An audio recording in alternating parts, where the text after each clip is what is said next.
We're here to define what a man is, right? Responsibility creates struggle, struggle creates strength, and strength creates structure. How many people care about what people think about them? Be honest. As a man, you got to be able to protect not just yourself, but your family. When we talk about being a man, it's your behaviors. But I don't say any of this to brag. I don't say any of this to gloat my life up or I'm better than anybody.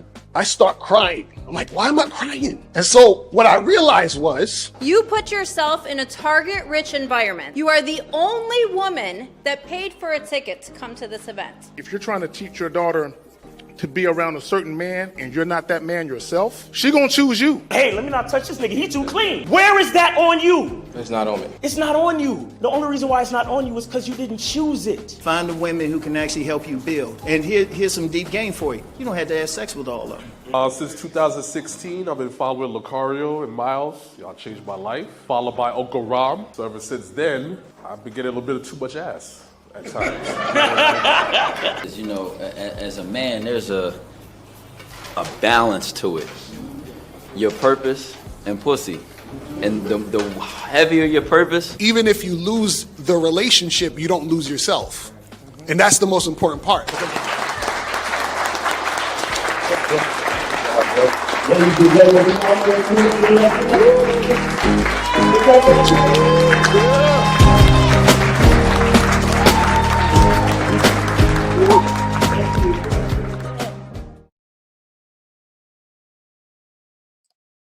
Yeah. I believe Miles and Jay Roman are coming through. They're a little tardy and shit. That's right, niggas. You heard me say y'all was tardy and shit. Y'all niggas is tardy. What's up, y'all? Jay Roman, I'm not sure if he's coming through, but I know Miles is. So shout out to those brothers. So right now you got me. So while I'm here, let's go ahead and do this. But let me plug the joint right quick. Most men struggle attracting women on a primal level. Okay, let me plug the joint again. Most men struggle attracting women on a primal level. Let me just say this before I do some shout outs. This is what both men and women have to understand, especially you men. First and foremost, we are sexual beings. That's what we are. Every last one of us. We're sexual beings. So when you talk about dealing with each other on the most essential level, on the most basic level, sex. We're sexual beings, right? So if you think about our main purpose being here on this planet, what is that? To procreate. So it makes sense that the most fundamental way, the most essential way, the most basic way for a man and a woman to be attracted to each other is for the purposes of mating and procreating, right? So when I say most men struggle attracting women on a primal level, the most basic, essential way to attract a woman, most guys have trouble attracting women on that level. All right, let me get into this. Uncle Guns, you was here early. Appreciate you, fam. Who else up in here? Corey, what's up? Monogamous Player in the building. Dukalux. Who we got? Unique 79 from across the pond. What's up, brother? Soulmonger. Shadow. Is that King Rude? Shadow King Rude. Jay Bird got game. What's up, fam? Who else we got up in this motherfucker? June Sports. Who else we got? No Data. What's good, fam? Chris in the chat. What's up? Mathis R. Who else we got? Corey, appreciate the 99-cent super stick. Appreciate that, fam. Who else we got up in here? Antonio Wing Chung. What's up? What's up? Who else we got up in this bitch? Master SSGJ. What's good, fam? Technique. What's up? What's up? Saint DS Manual. Player. What's up? Now, in just a moment, I'm going to share with you two videos. One of them is a video clip that Lucario clipped from last Sunday show. Hold on real quick, gentlemen. Yo. What's good? What's good? What's going on, man? Pardon me. It's chilling, bro. Just as long as you wash your hands, nigga, we straight. You know what I'm saying? Can't have you touching shit. You know what I'm saying? No pun intended. This nigga. What's going on, man? Man, chill. I don't know if you saw the title, man. Most men struggle attracting women on a primal level. Yeah. So before we get into this, Miles, you got anything you wanna show the people, tell the people about? As always, make sure y'all fuck with the soap, man. Holla at your boy for the soap. You could scan that QR code right there, order your soap. I also have other kinds of soap. So if you go to if you go to gumroad.com/miles in the game, or if you hit up my Instagram, Miles in the Game on Instagram, Miles in the Game on Instagram, and hit the link in the bio, everything is there. Schedule a consultation, get on the Masculine Identity membership, or just get some soap. All right. So yeah, man. Thank you for having me, bro. And what's going on, JR? Wait, J Roman, excuse me. J Roman, what's going on, bro? Nothing much, man. Not much. And Thanks, shout Zach, out for having me on the show, man. Sorry for the tardiness here. Yeah. I'm trying to run around and take care of some stuff. Shout out to Corey for the 99-cent super sticker. All right, so here's what I want to say before we get into this. And like I was telling the gentleman watching and any ladies that might be flies on the wall, I was sent a video and I did a consultation, and the guy wanted me to see the video before we did a consultation. Now, I had seen the video a couple years back. In fact, God bless the dead, ARC, the late Alan Roger Curry, he talked about this. This video that I'm gonna share with you guys. So when the guy sends it to me and I watched it, I'm like, I've seen this before. And I've been meaning to talk about what the young lady was talking about in the video. I've been meaning to talk about it for like the past 2 years, a year and a half, or whatever it's been. But it kept escaping me. But now we're gonna do that shit. So we're gonna do that. Also, that video clip that's on Lucario's Instagram. You know what I'm saying? With the clip from last week with the trick, right? I'm gonna play that clip. And what I want to do, I want guys to understand that all of this shit goes together. When I say most men struggle attracting women on a primal level, and I'm actually glad you showed your soap because it segues into the fact when you talk about masculine identity, okay? MasculineIdentity.com, masculine identity membership.com. When you talk about masculine identity, that's basically, okay, this is my own words. This is not Miles' words, this is my own words.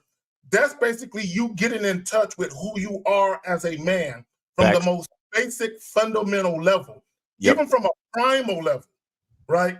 And a lot of guys, they've gotten away from that. And part of it is the creature comforts of our society. When I say the creature comforts of our society, I'm talking about currency. How men today, or males today, they use currency. I'm talking about money. They use currency and material possession status. They use all of these things as a shortcut, you know what I'm saying, to actually being a type of guy that can tap into his primal nature.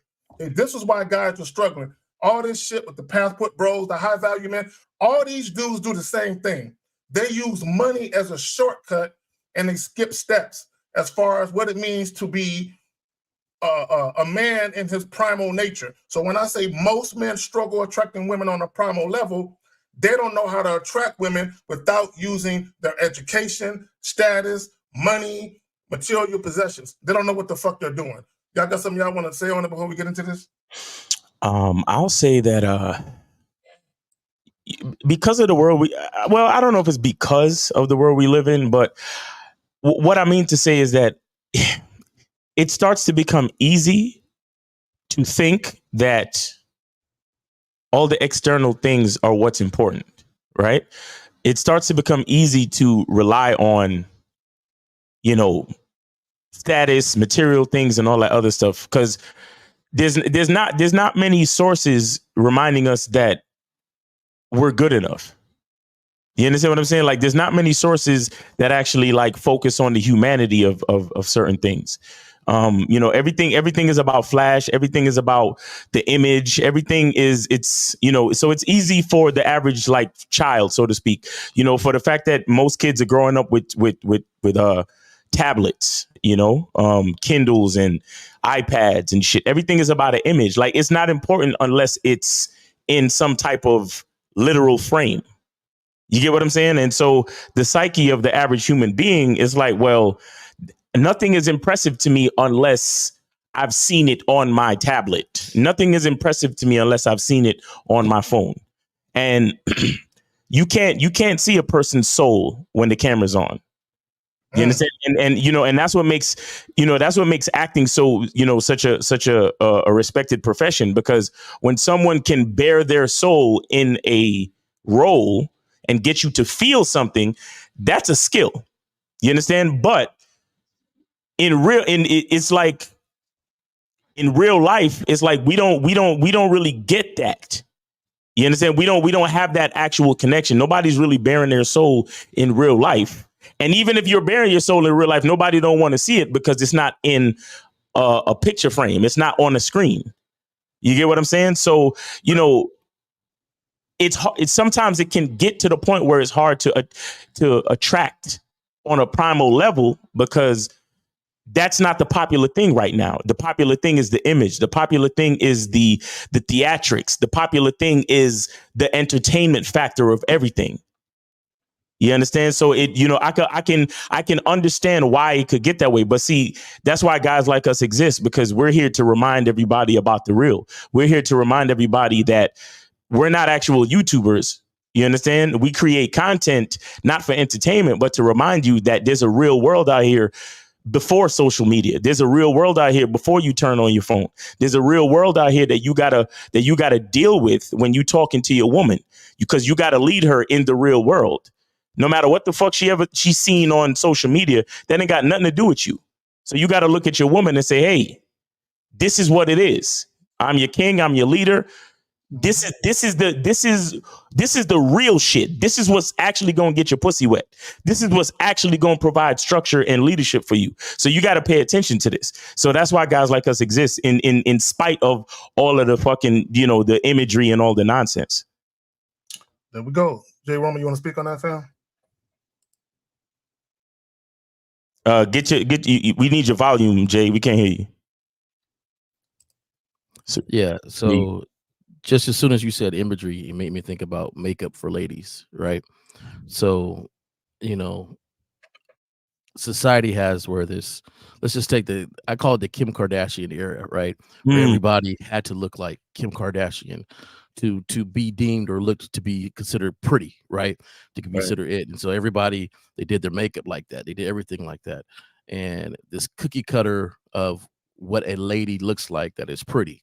And so that's why the makeup industry is $1 trillion industry, right? You know, everybody's trying to make themselves look like society wants. And it's the same thing for guys. They say guys, this cookie cutter guy with his money, his status, and things like that. So it's almost like they're trying to make themselves up with no individuality. There's no substance behind any of it besides, hey, this is what ladies, or this is what society deems to be what attracts them. And so this is what I have to do. I have to make it up. You know, I always consider myself not to be a pretty Ricky person, right? Like, you know, there's some dudes that just walk the ladies like, oh my God, that guy is so attractive and stuff like that. Well, you know, my makeup for that is nothing. I don't care. That's that guy. You know, I find the people that like me. And I think that's the thing that's missing, is everybody's trying to be so much cookie cutter with society that they've lost the individuality and lost the need for substance behind it. And they lost their identity as a man themselves. Facts. There we go. Can I say something real quick? And shout out to Unique 79 putting the you know, the links in the chat for us. You know what I'm saying? Appreciate it. But I just want to say something real quick. Do you guys remember a time where makeup was only like lipstick and maybe like mascara? Bro, not only that, but when women put on a lot of makeup, it was usually for like a wedding or some you know what I'm saying? But normally day to day, you're right. Yo, the only time a woman would actually really put on a face full, like literally a face full of makeup, was if she was a fucking actor in a Broadway play, or she was, you know, or in a movie or something, or, you know, these anchors on the news station. But in regular life, women would just wear lipstick, maybe some blush, and like little, you know, the eyeliner shit, and that's it. Yeah. But now they got to put on a whole face they got to cover up their entire fucking face. Like, bro, do you understand that by today's standards of makeup, you don't even really see a woman's skin? You literally don't see the woman. Like her entire goddamn face, even her neck sometimes, is covered up. Like, that shit is weird when you think about it, bro. So at this point, it's not even accentuation anymore. It is literal. It is a literal mask, my nigga. It's a disguise. It's a disguise. It's a disguise. It's straight fucking Mission Impossible when they put the fucking. Bro, if a woman wanted to rob a bank, so not all women. I don't want to hate. If a woman wanted to rob a bank, she can go in there in full makeup, dip behind the building, wipe that shit off, and just start walking. Nobody would. they call it foundation, bro. They call it foundation, and I'm like, nigga, between the fucking lace front wig and the face full of makeup all the way down to their fucking neck, when do I get to see the real you, bitch? Hey, that's why I say invite women to pool parties and just throw them in the pool, dog. Nigga, let me tell you something. They've got makeup now that can get wet. That can get wet, yeah. Yeah, they fixed that. It's called "Don't Leave Your Face at the Pool." Yeah, we love y'all women, but sometimes we gotta tell the truth. Isaiah Parker with the 10, salute chat and panel. Yeah. So let's get into this shit, man. Without no further ado. Real quick, if y'all got a question, put a Q in the chat, followed by your question. The call-in number is right there on the screen.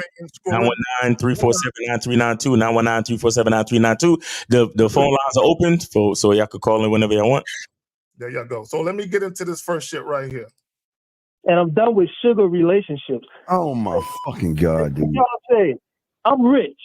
Everything I do is rich. I eat at rich places. So what? In a rich neighborhood. So what?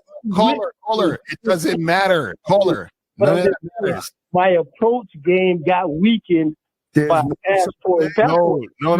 Caller. There's no such thing as approach game. Yo, listen. No. Here's what you got to understand, bro. You got to understand that nothing ever weakened your game. Your game was always weak. My game was not always weak, brother. No.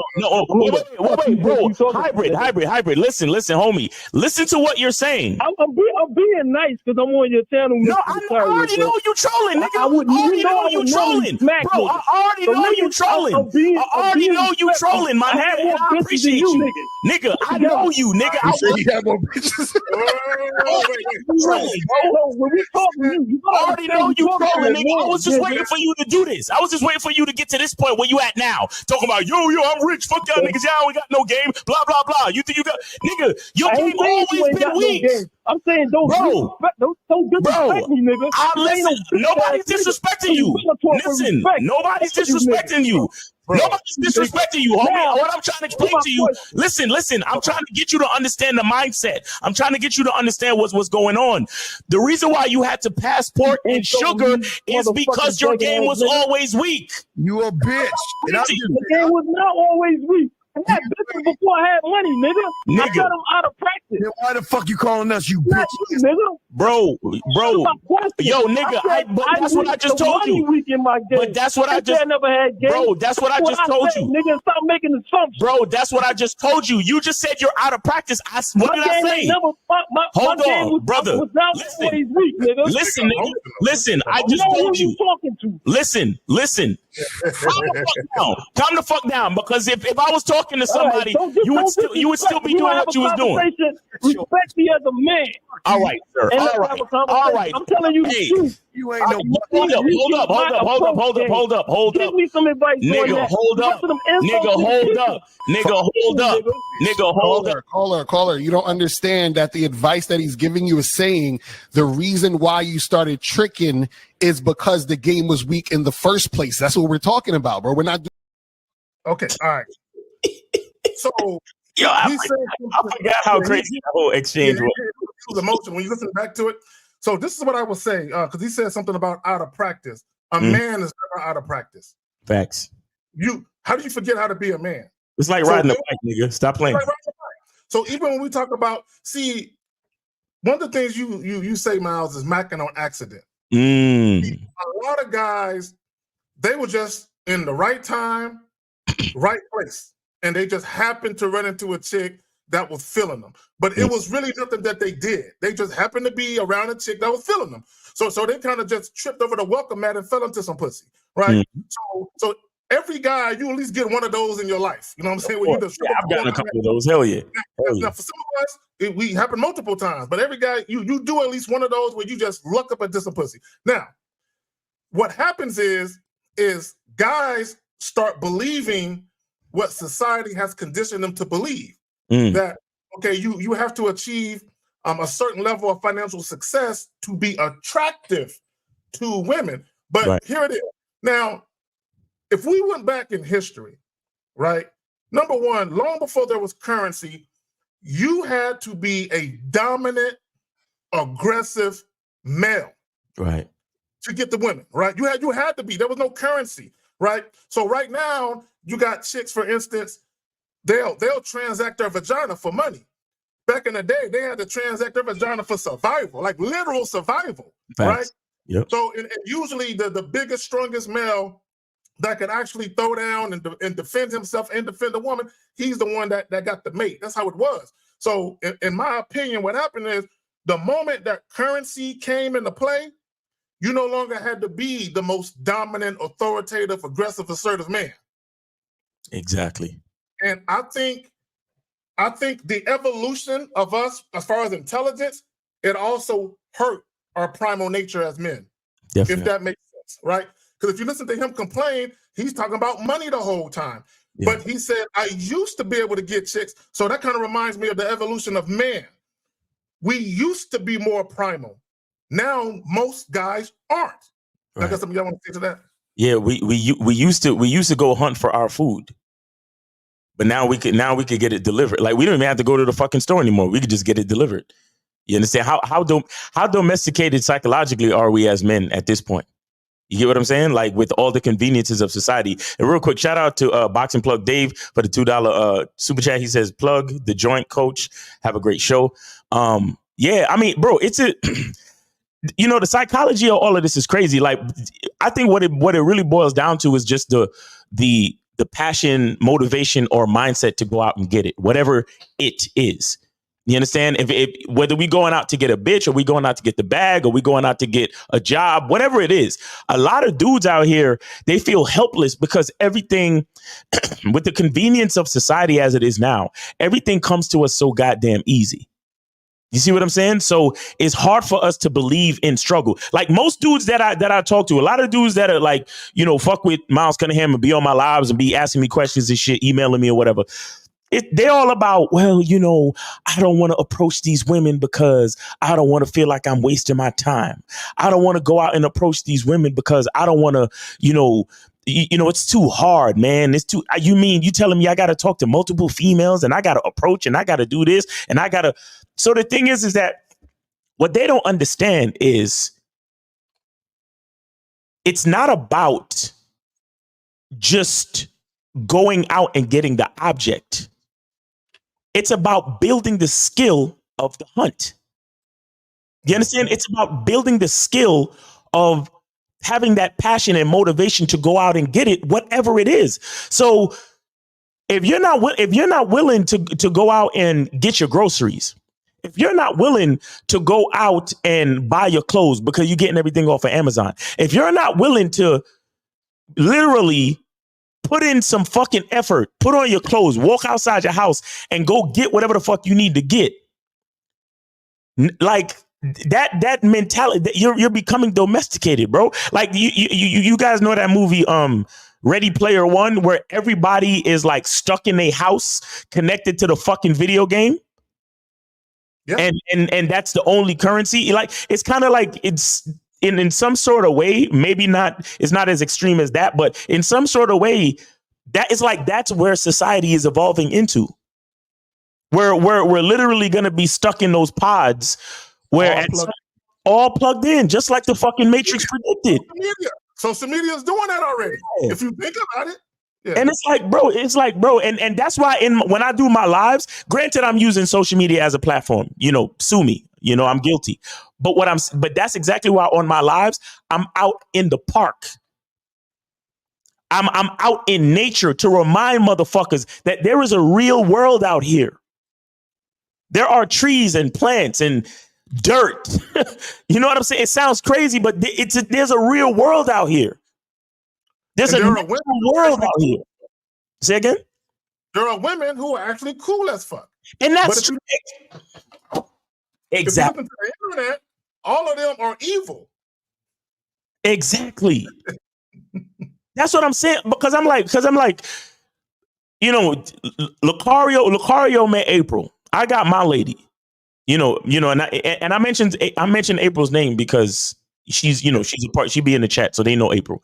But the thing is that a lot of guys, because of social media, like we did something the other day where we talked about our relationships. And then right away, somebody left a comment in the chat talking about, oh, yeah, but all these modern women are like this and blah, blah, blah. And we're like, see, that's what we're talking about. Your narrative, you literally just took a narrative that you heard on social media. You're not out there in the real world talking to women. You get what I'm saying? And that's so many dudes. Like so many dudes is virgins. Or they only have 1 or 2 sexual partners in their life. So they don't have any real experience. And they're on social media all day, every day, soaking in this fucking poisonous narrative about the modern woman. You think I give 2 shits about the modern woman? I only give a fuck about a woman when I'm talking to her directly. Exactly. And that's what it's really about. But Jay Roman, you got it. I want to take up all the fucking, you know. This nigga decided to grab a bite to eat and shit. Yeah, Go ahead, nigga eating some bacon. Put your mic back on. Put your mic back on. I put my mic back on. I've been listening, but I definitely got stuff to say. But yes, sir. I've been listening, and I'm glad you were talking because I missed breakfast this morning, and my son came in and handed me breakfast. And yes, sir. You know, I don't want to eat on TV here. Right. All right, but listening to you guys, it made me think of this, that even though with all the technology that the world has developed to make life easier, and people thought they had to redefine these roles, right? Masculinity and things like that. Right. And even though they redefine it, it's the primal masculine man is still the attractive man.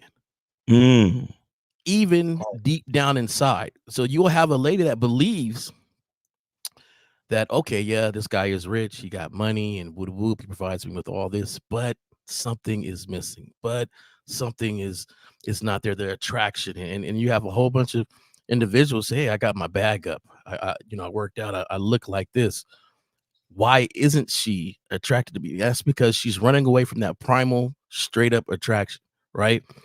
Like we know personally that you can hire any service to clean your house right now. Right, exactly. You can hire a cook. You can go to the store, get microwave food. Just the essence of that feminine, or around your house, you could actually provide that for yourself. A lot of the things, right? But it ain't the same. It's just not the same, right?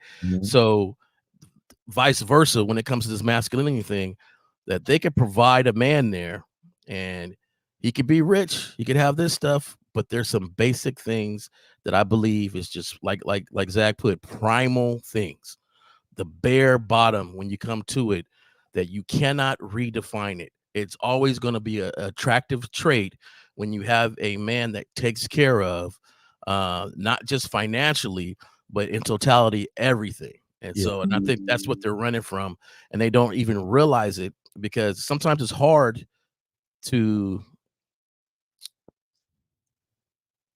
you do something, but you don't even realize you're doing it, right? Because society has did it for us, right? Society, the technology is crazy, right? So like it used to be, you driving down a long road trip, the tire goes flat, somebody got to change the tire. There wasn't the cell phone, the call, there wasn't the app to push a button to have somebody come and change the tire. You're going cross country, where's the next tire shop? You have to flag somebody down. Can you give me a ride to the phone, where I would phone somebody, a tow truck company to come get the tow the truck to a shop, if it broke down to like that. That's no longer. Right. The car goes flat, boop, push a button. You got AAA coming there, right there on the spot. And so the redefining of manhood and what society was attracted to as men went to money. Mm-hmm. It wasn't no more of that masculine protection thing. It's now, can he provide me the big house, the big car? How does he look? You know, back in the day, have you guys watched Yellowstone? Yeah. Oh, with Kevin Costner? Yeah, with Kevin Costner. The prequel to Yellowstone was 1848 or 83, right? Yeah, I'll watch that joint. There's this point where the lady's husband got killed. Boom. And basically she was like, yo, well, what am I gonna do? I have to reconnect myself to somebody. Right? Yeah, he said, I got to reconnect my somebody. And at first she was throwing himself at her like, look, you know, I could cook, I could satisfy your needs, right? Because she was like, I need to have this protection. Money doesn't matter right now. In fact, the guy who had a lot of money, they was like, what are we gonna do with that? What are we gonna do with that when we're under fire, when people are attacking us, and it's time to move and stuff? That money doesn't mean nothing.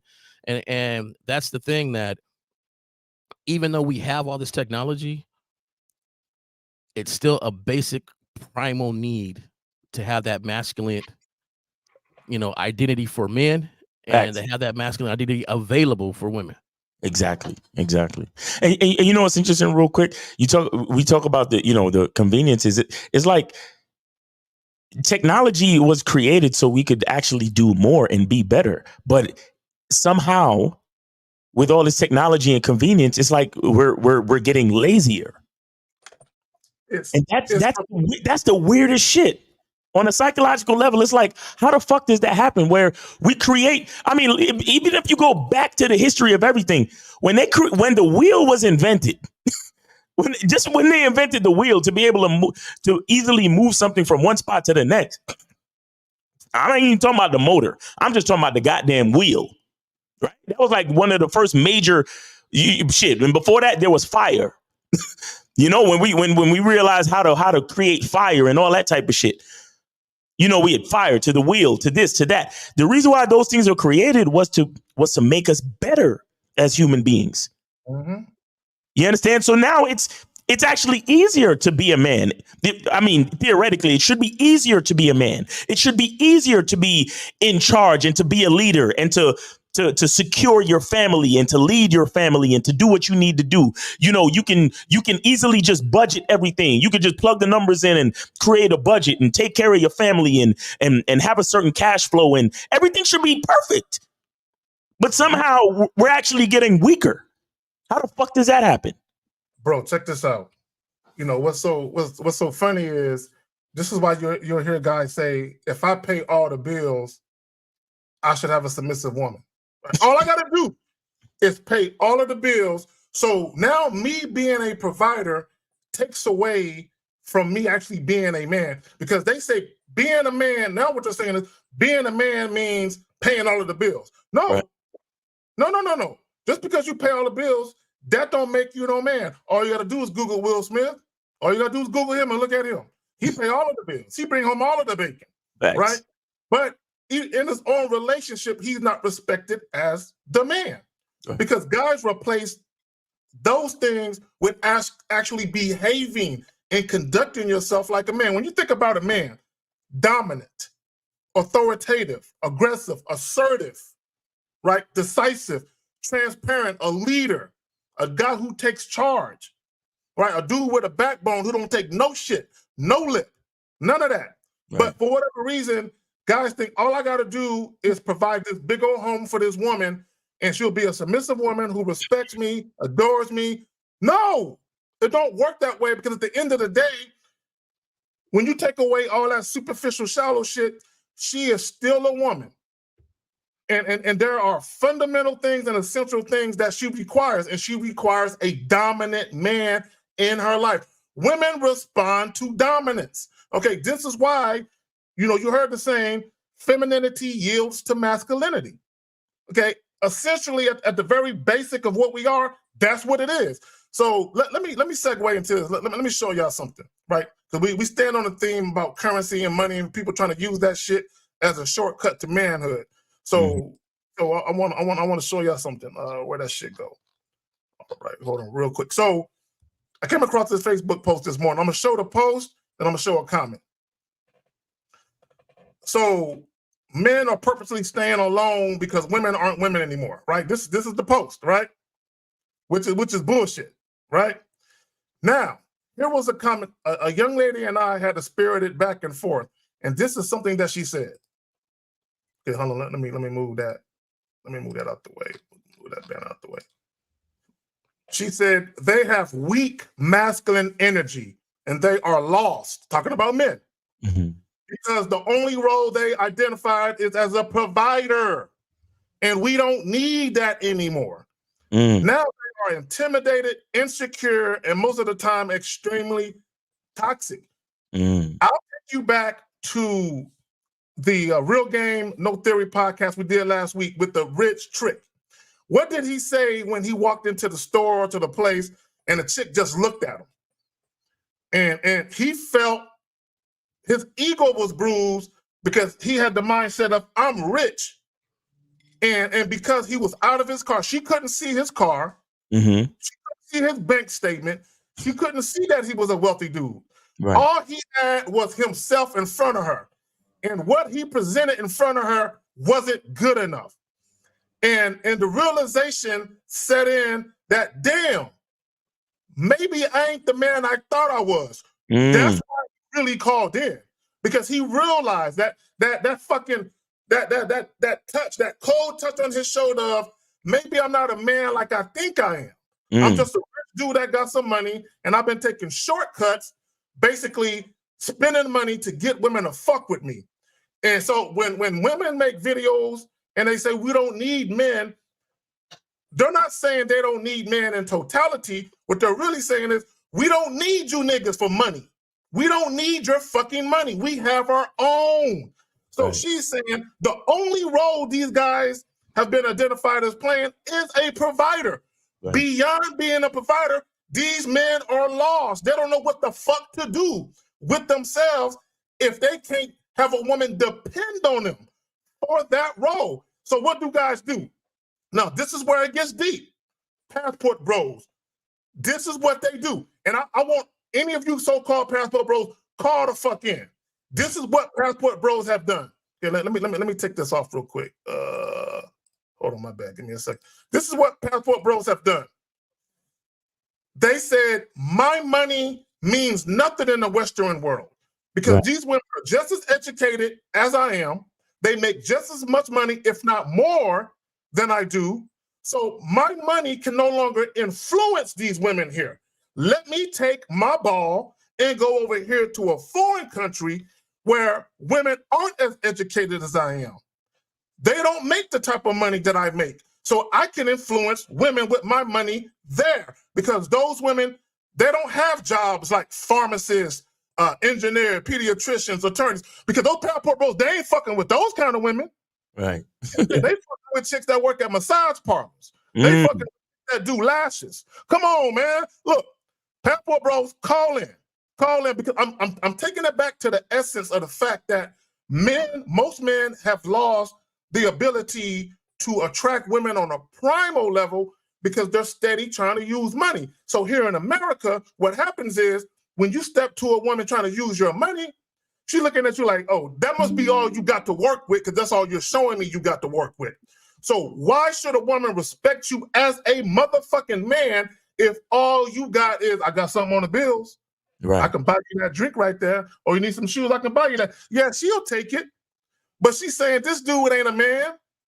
All this dude think his money means everything. Fuck it. If his money means everything to him, I'll play the role I need to play. Now, let me just show this real quick. Then I'm going to give it to y'all. So this is what this lady said about 2 years ago. Men with money get so shocked when you don't like them. They get mad. They do get mad. Because what do they always hear? Women always want money, man. You got to have money. So once they get their money up and they try to holler at women and they still get told no, now they're mad because the only thing they got to attract women is their motherfucking money and nothing else. Y'all got it. Shout out to Dave G with the $5 super chat. He says, there's guys that even say either I pay all the bills or be faithful, but I ain't going to do both. Goofy-ish. Right. Well, see, look, again, it's like the technology and the convenience has caused us to be weaker and somehow one-track minded, because when I think of myself as a provider, right? But I don't just provide money, right? I provide leadership. I provide guidance, structure, game, consistency, confidence, spirituality. You understand? Like I speak inspiration into my women so they can be the best they can be for and with me. You see what I'm saying? Like when I tell you guys we're as men, we're the closest thing to God. I'm not just saying it to make it sound good.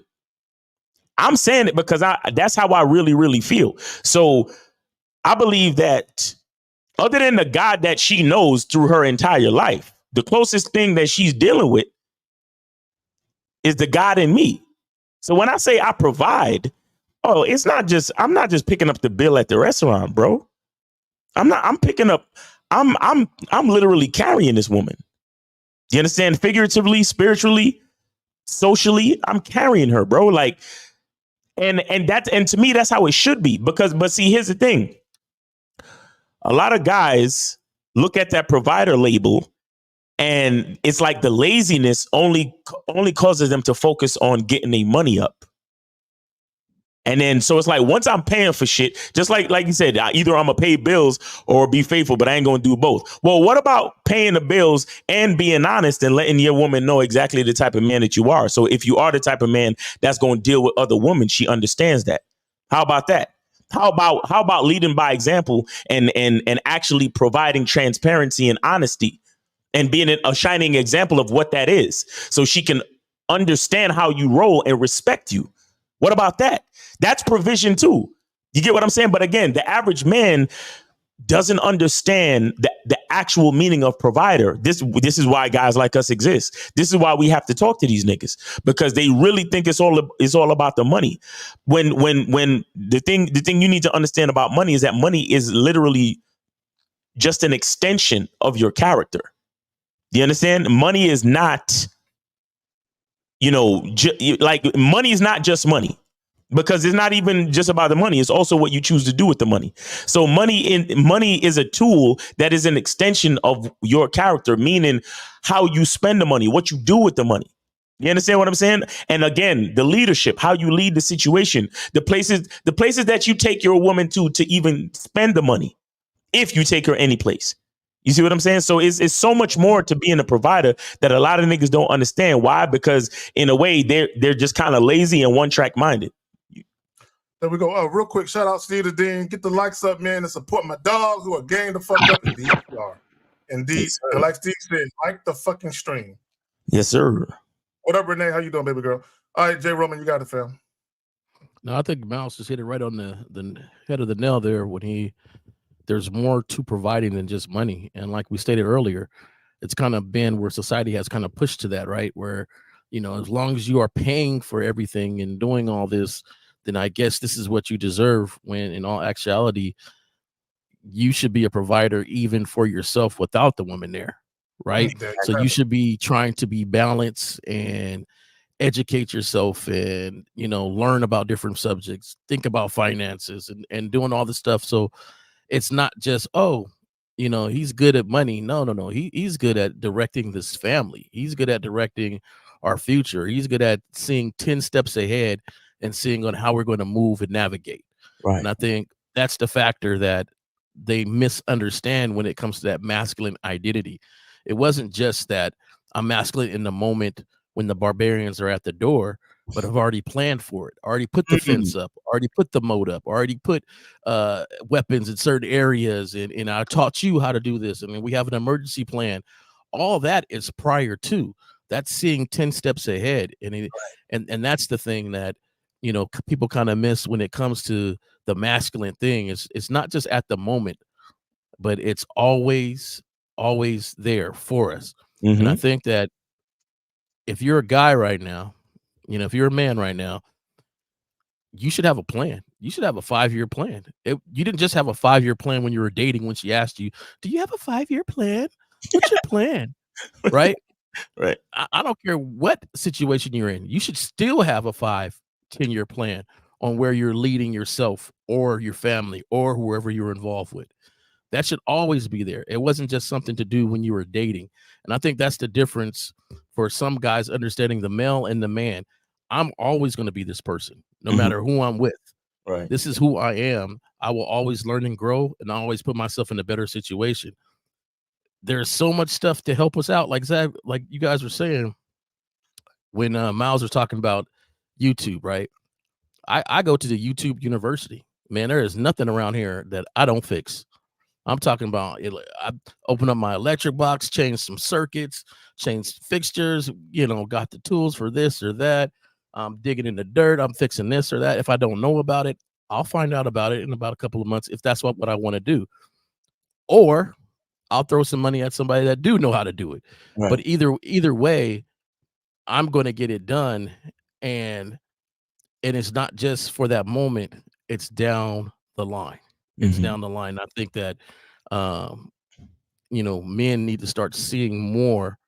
I had a conversation at work, and the guys who make a lot of money, we got, I'm around some guys that make some dough, and they always complain about, I make all this money and I pay for this and I pay for that. And I'm like, well, if that's all you're doing, and if that's all she sees you as, then you're not really doing much, right? Because it's not sometimes what you do is what they see you doing. And men have to realize the women you have in your life, they know you intimately. And I ain't talking sexually. I'm talking about they know they know where your knee hurt at. They know your vulnerabilities. Your vulnerabilities. They know where to poke you and have you crumble sometimes. Like they know certain things about you that you wouldn't want nobody else to know. Right. So they know the honest truth about you. So if you say, you know what, I'm not lazy. If she don't look and be like, yeah, babe, you're not a lazy dude. Well, then you might be a lazy dude. Like it's your consistency might be off, so how can you lead? Don't just lead in your mind, actually lead in actions and lead for real. Exactly. Well, again, it's laziness. They all I gotta do is throw money at it. All I gotta do is throw money. Now, is it convenient? It's hella convenient. But here's the thing, and I call it manufacturing attraction, right? Manufacturing, because it's man-made. Currency is man-made. Cars, homes, all these things are man-made. Clothes, jewelry, whatever the fuck. So you're using man-made things that you didn't make, other men did, to try and attract a woman. So you're not even using, not only are you not using yourself, you're using things that other men made for you. You know what I'm saying? To attract a woman. How that work? You know what I'm saying? So I just want guys to understand, again, there is nothing, let me just say this. There is nothing wrong with money. Money has this place. Currency has this place, right? You should aspire, you know what I'm saying, to live well. And to actually live well, you do need a little bit of bread, man. You do need that. However, like Miles was saying earlier, be a well-rounded man, where you are a man with or without money, but you are a man who just happens to have it. A lot of guys get money, but they're not men. And they think that them educating themselves or them achieving financial success, that they're men. I've literally heard guys, the whole high value man argument is based on education, status, and money. Right. It's not. I've never heard a guy who talks about the high value man argument where they talk about money. I've never heard them talk about manhood in the same breath. Never.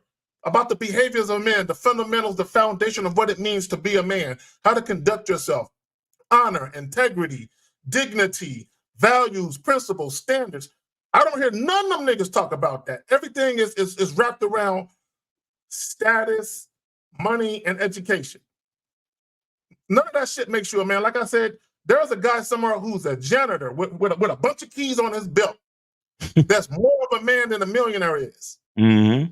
Yeah, he might not be able to live in that gated community. He might not have no fucking 760 Beamer and shit. You know what I'm saying? He might not have a bank account with 2 commas in that motherfucker. He can't take no trips.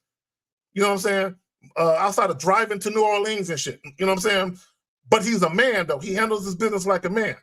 Now, I'm going to show this video. Now, Miles, I know Jay Roman probably still eating and shit, but if you can hear me, Jay Roman, when you come back, Miles, at any point, if you need me to stop it, just let me know. I'll stop the joint. Okay. Let me just say this to the guys watching. The woman is homely looking as fuck. Don't pay attention to how she looks. Listen to the message. Listen, because whenever we show chicks, if she's bad or whatever, dudes tend to listen a little bit more, right? But she's a little homely, so don't let that dissuade you from listening to the message. But let's get into this shit. Hold on, let me add this joint. All right, here we go. But men have a sexual energy, a male energy too, that my point is that probably only women can see and feel and reflect back to them, and that they themselves, men, cannot really feel and see it in themselves. Now, the reason I had to make this video is because some of my male friends, like, they get really dejected and down because, you know, they have not had much luck with women. And maybe women have made fun of them in the past and said, like, they're unattractive in these certain ways, and they feel there is something defective about who they are, that they are just somehow fundamentally unattractive to women. And I myself have rejected a lot of guys, you know, back when I used to date, and I rejected a lot of guys for different reasons, okay? Maybe this one was too shy, maybe this one was too quiet. How ironic, right? Since I'm like the shyest and quietest. Okay, bear with me, Miles. I see the look on your face. We getting there. Let me just say this real quick, okay? And I want men to understand, okay? What she's talking about are men that women are attracted to on some level. But because of the guy's actions and how he's behaving, they end up rejecting him at some point. Because she's talking about behaviors. Okay, she's talking about well, I'm not gonna get into. I'll say something in a minute. But this is what she's really talking about. She's just the way she's verbalizing what she's trying to verbalize is she comes off a little slow. You know what I'm saying? So just we getting there. We getting there, gentlemen. Again, let me plug the joint. Most men struggle attracting women on a primal level. When she gets a little more into it, you'll kind of see when she attempts to make her point what this whole thing is really about. But let's go. Among us all, but maybe this guy, he wasn't confident enough. Maybe this guy, I didn't like his looks really that much. Maybe this guy, he wasn't, like, you know, acting cool enough or something. She's talking about charisma, gentlemen. Charisma. She just don't know how to express herself right. Let's go. Maybe this guy, he was kind of too like begging and stuff, and maybe this guy, he wasn't a good kisser. All of that, all of those reasons to reject a guy did not take away from the way, how do I put this? All these reasons that I rejected guys, all right? I still felt each of these guys attractive power-ass guys. It's like they were doing annoying things, and they were doing things which I couldn't accept, that my high standards or whatever. Okay, first of all, she ain't got no high standards. Okay, look, women, I love y'all. I love y'all to death. People have a habit of saying things or putting a name to something that has a literal meaning. Yeah. But you don't know what the fuck you're talking about. Okay. She ain't got no standards. Okay. All she's talking about is what she's attracted to and what she's not, which is really just a dating preference. But she ain't got no high standards. Look at her. She can't even do her hair before she come on camera. You know what I'm saying? She ain't got no fucking high standards. Women, a lot of y'all mistake preferences for standards. Okay, some of you guys do the same fucking thing. Y'all got something y'all want to say, man? Because I'm looking at y'all faces and shit. Nah, I'm waiting for her to get to the shit. All right. The time would not let me accept them for. But I didn't ever for 1 second forget that they were still guys, all right? And they still had and retained the power of a man, the same power that I'm talking about, that, you know, a guy sees, when he sees, a naked woman or a really like sexy woman or something.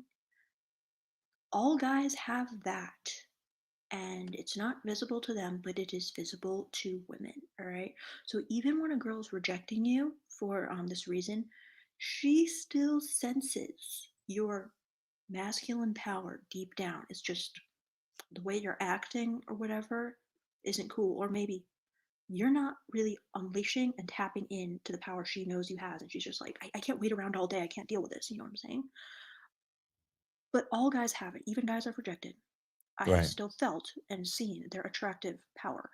And I know that if they if they knew it was there and they knew that I liked it and they knew that I wanted it and they unleashed it or turned it on or suddenly started to bring that out more, it would be dangerous for me because then I would be vulnerable because I would be able to be manipulated and I would be kind of weak. You know what I mean? Because it's attractive. So it would put me at like disadvantage. So I would never.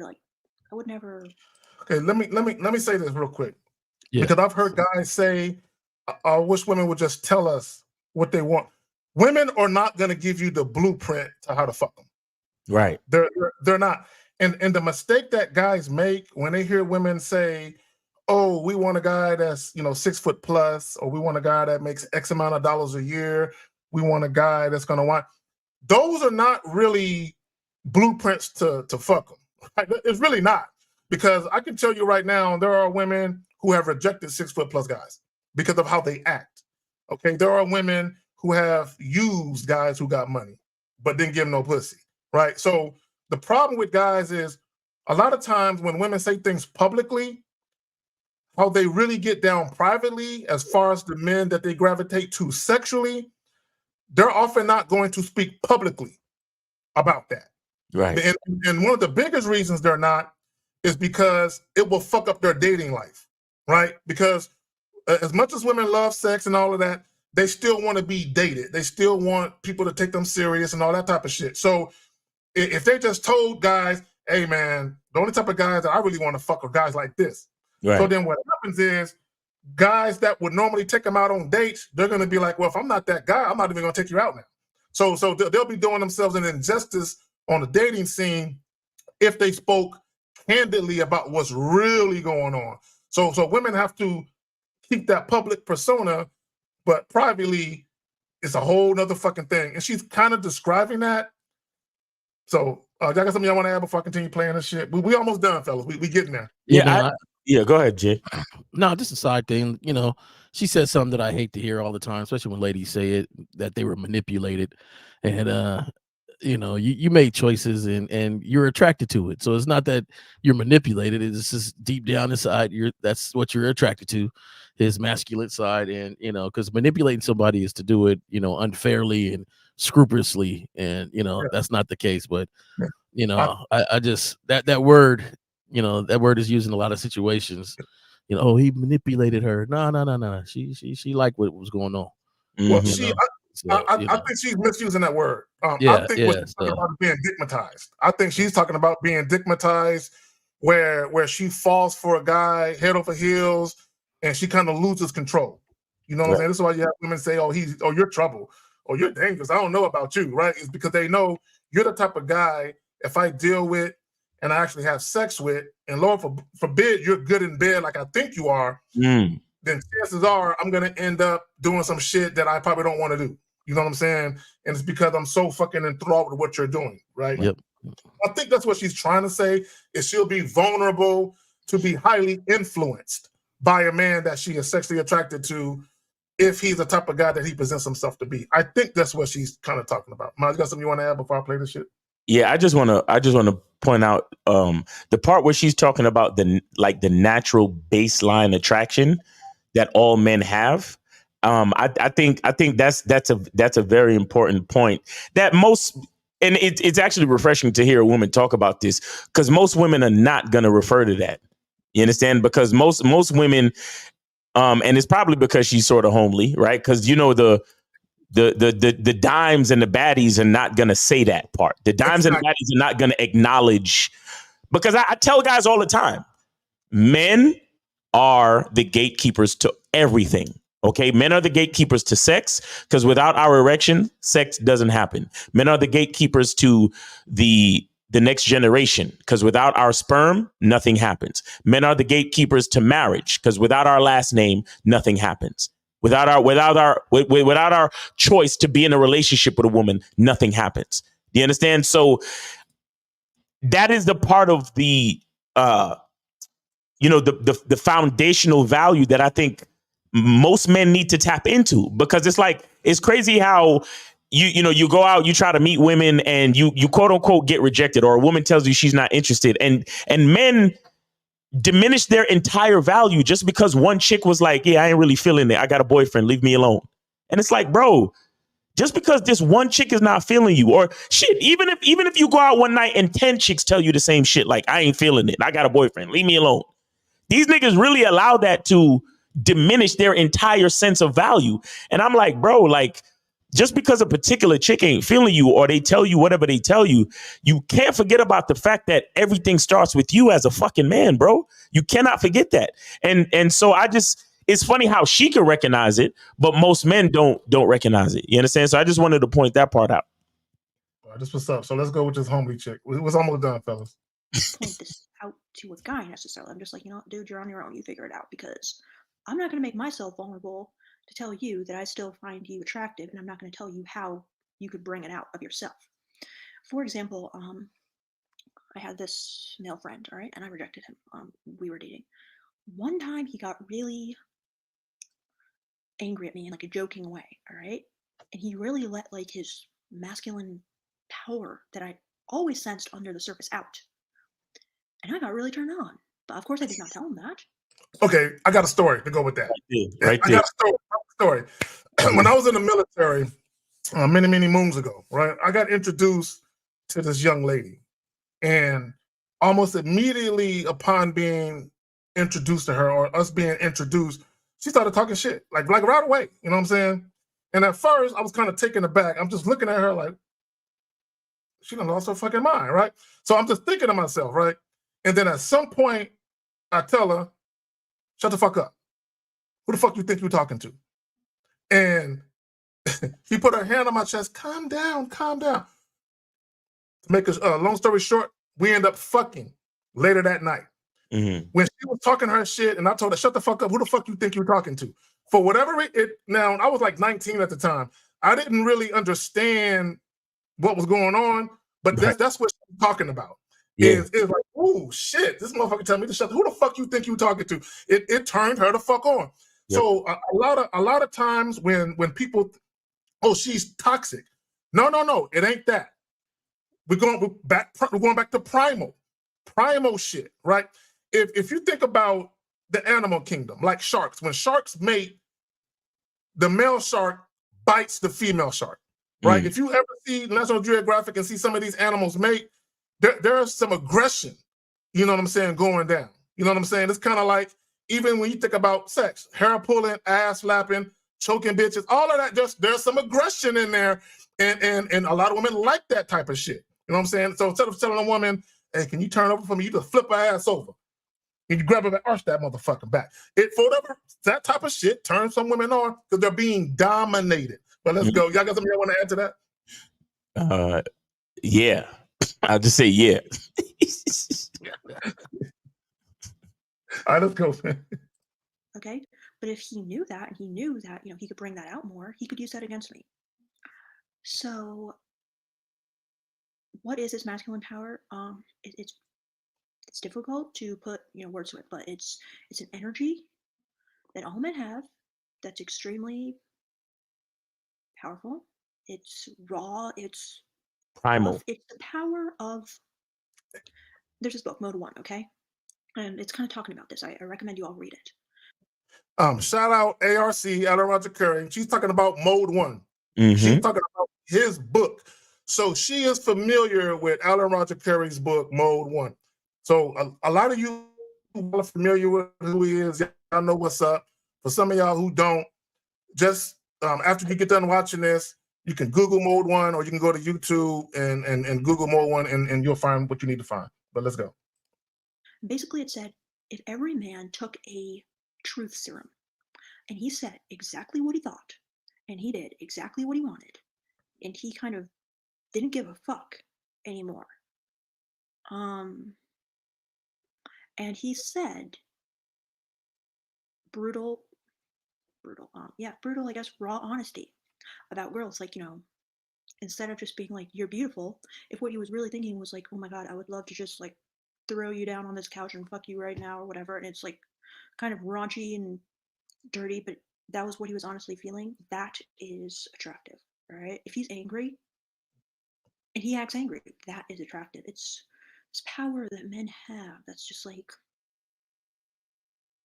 maybe like if you're a guy watching this, you can understand it from the reverse perspective. Like, are there certain things that women do and you're just like, oh my God, like I am at your mercy? It's the same for girls. I'm only at a woman's mercy when she has no gag reflex. I'm at her mercy like a motherfucker. At that point. I'm looking at her like, when that whole house is smelling good and clean, and right? dishes and the food is right there on that tip, man. That's a beautiful sight to come on to, man. For me, it's the walk. For me, it's the walk. Like watching them do that feminine walk in the heels. Like that shit is poof. Because that's what. See, you know what it is too. Like, I don't want to say nothing crazy on this show, but this is why I can't. I don't want any imitations of the feminine beauty. Do you understand what I'm saying? If you know what I'm saying, then you know what the fuck I'm saying. I know exactly what you're saying. The people who are born. This is exactly why I don't want no fucking imitations. Because a woman is a woman is a woman born a woman biologically, and when they walk, my nigga, and shout out to the nigga that invented heels, but when they walk, okay, it's different, bro. And so sundresses, Lord have mercy, tights. That switch. It's a switch. It's you're in a trance, like. Yes, sir. Nah, for me, when you see them sweats kind of rolled up at the top, and oh my God, they dusting something off the shelf. They cleaning up, vacuum a little bit. Maybe they adjust their hair. And, they just doing it. No matter if you're at home, if you're not, that's a very attractive thing, right? To me, that'll get me, saying let's go out tonight. Let's go. Like go put your go clothes. put some clothes on. I'm taking you somewhere. You done with that? yeah. We like that moment we say, I see you. Let me hold on real quick. Let me say what up to my partner. Yo. Al, what's good, fam? What's good, Al? So it's about 30 seconds. We're gonna finish this quick 30 seconds. Let me say this. The call-in line is open 919-647-9392. We've been going on for an hour and not one of y'all motherfuckers called yet. I'm disappointed in y'all motherfuckers. I'm really fucking disappointed. Yeah, please don't call late. Yeah, don't call late. We ain't taking your fucking call, lazy motherfuckers. With guys, certain things they do. So my point in this video is always know and always remember that even if you're being rejected by a girl, that doesn't mean that you're fundamentally unattractive.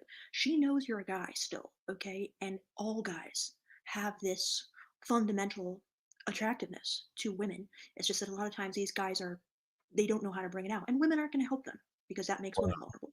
So what do you think of this video? I hope you understand what I'm saying. Wow. Shout out to her, man. Shout out to her. I honestly, I actually appreciated that. I really, really appreciated that because you don't really, you don't get women that actually like express that or articulate that. You get what I'm saying? And I think that's a good place for men to really, start from. Like, bro, like she, like, when you say you're a man and I'm a woman, or vice versa. Well, I'm supposed to say, you're a woman, I'm a man. Like, this is the way God and nature intended it. We're supposed to be attracted to each other on some fundamental innate level. The attraction is built in.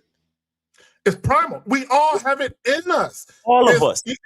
You know what it is? See, we are active volcanoes. We are. Men are active volcanoes. These males are dormant volcanoes. Okay, they need to erupt. You know what I'm saying? And as soon as they awaken, you know what I'm saying, and that primalness comes out, this is why I'm a big proponent of not being passive. Exactly. Because to me, being passive, you're not allowing your primal nature to come bubbling to the surface. This is why being an assertive man, decisive, speaking with conviction, that's what primal men do. Exactly. And that's why all of this choosing signal shit and all of that shit is just the dumbest shit, bro. It's like, bro, going up, like, and this is what I was trying to say before earlier too about a lot of these guys. Well, I don't want to waste my time and I don't want to validate these women and blow their heads up, nigga. You don't understand the process of being, like, seeing a beautiful woman, being and feeling nervous, and still like pushing through all of that shit to go over and say, hey, what's up, girl? How you doing? And to hear the sound of her voice respond, and then you take that energy and then you give it back to her. Did you, like, a lot of niggas don't even know that all of that shit is the symbolism of sex. Do you understand? Because you standing erect, walking over to that woman and pushing with the hello, and then her saying hello back, and then you saying something else, and then her saying something else, and so on. That's sex. It starts from there. That's what a lot of motherfuckers, they don't understand the symbolism. They don't understand how everything is actually connected. They don't understand the metaphors of reality, bro. Do you understand? So when you telling me you looking for choosing signals, you're literally saying that you're waiting for a woman to metaphorically penetrate you to respond to the shape of her dick. You get what I'm saying? That's what a lot of these niggas don't understand. Like, well, I'm waiting for her to give me choosing signals. I'm waiting for her to look. No, dumb nigga. You don't understand that that's the point of being a man. So it's the same way where you're hungry and there's a fucking, zebra or some animal over there that you need to catch and you need to hunt. You got that spear in your hand and you're nervous as shit. But you like, yo, I'm hungry and my family's back at the village hungry. I got to go fucking kill this animal and risk my life to get this meat. You get what I'm saying? And so it's a whole song and dance that it's very, like you said, primal. It's natural, but it's something that needs to get done. It's something that needs to happen in order for this thing called life to fucking make sense. And with so many men forgetting that, and then we wonder why women are acting so fucking crazy these days. It's because men forgot who they are. It goes back to what the young lady said, that men are lost. Exactly. You got something to add, fam? Well, yeah, I was at work and this lady came in wearing pink. And, I'm a very attracted to pastel colors, very feminine colors on ladies. Right. Right. She was pink. She was about 60 something, 70 years old. But her outfit looked really nice. Look really nice. And I commented on her outfit, like, man, you're wearing that, and pink looked nice. And she said thank you. And she was very feminine. And I think that's a very attractive trait. And for the ladies who know how to carry that aura, you flip it.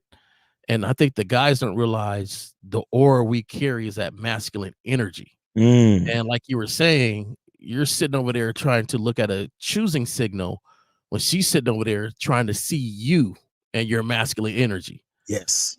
And so, and like the lady was saying, like, it didn't happen when he was being nice.